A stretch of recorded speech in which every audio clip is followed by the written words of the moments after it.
Hi guys, welcome to my channel, RJ Puentes. So for today's video, naisipan ko na namang magbigay ng pagkain dun sa matanda na natutulog sa kalye. Yung pagkain ay binibigay pala namin guys, hindi yan tira-tira, kundi sobra yan na hindi nagalaw. So kung may sobra kaming pagkain guys, hindi namin tinatapon, instead binibigay namin. So meron pala tayong dalawang pansit. So minicrowave ko na pala muna guys kasi galing siya sa ref. Nakakahiya naman magbigay kung galing sa ref. Malamig, edi parang kumakain ka lang ng yan.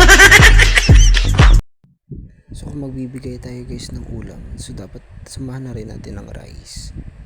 Ayan.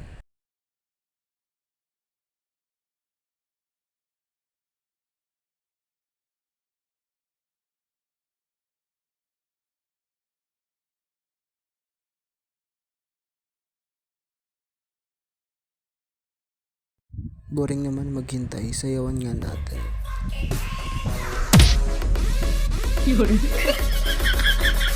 So sa mga nagtatanong pala guys kung ano yung work ko, isa lang naman akong caregiver sa bahay nito guys. So isisingit ko lang pala yung alaga ko dito. So yan nga guys, yung alaga ko yung naka Spotify. Tapos yung nasa likod niya si Sir Carms. So meron pala kaming PT guys, once a week na lang. Then matatagpuan lang yan dyan sa wellness clinic. Dyan lang yan sa Mandaluyong. Malapit lang yan sa Greenfield District.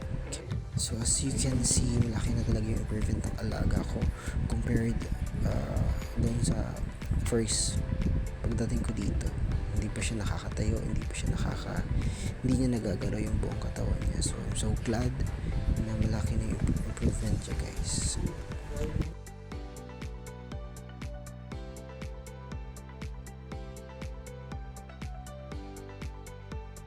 So yung pagkain pala guys na binibigay ko, baka isipin nyo nagbibida-bidahan ako may permiso yan galing sa may-ari. At yun nga guys, babalutin ko na siya.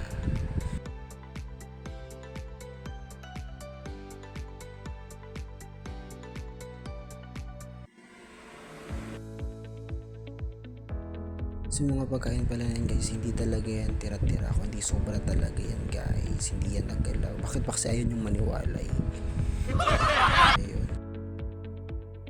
So syempre samahan na rin natin ang disposable plate, tsaka may spoon na rin yan sa.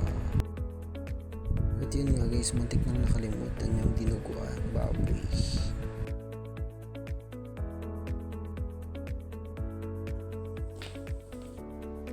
Alam niyo ba guys, nung dumaan ako dito sa A. Bonifacio Avenue, may nakita ko maliit na kubo. Akala ko walang tao, pero napansin ko meron palang matandang nakatira dito. Kaya yun, ako kay Lolo, binibigyan ko siya ng pagkain dito. Tsaka alam niyo ba guys, gulat na gulat ako sa nagtanong ko dito. Bibigay sa'yo. Dadalhin namin. Saan po sa dadalhin pa? Ha? Saan po siya dadalhin? Hospital ko. May bibigay sana akong pagkain sa kanya. Ito po dadalhin po sa ospital. Oo, kasi hindi nahirapan na kami ngayon. Nahirapan po huminga. Marami sa hospital kasi lang marami.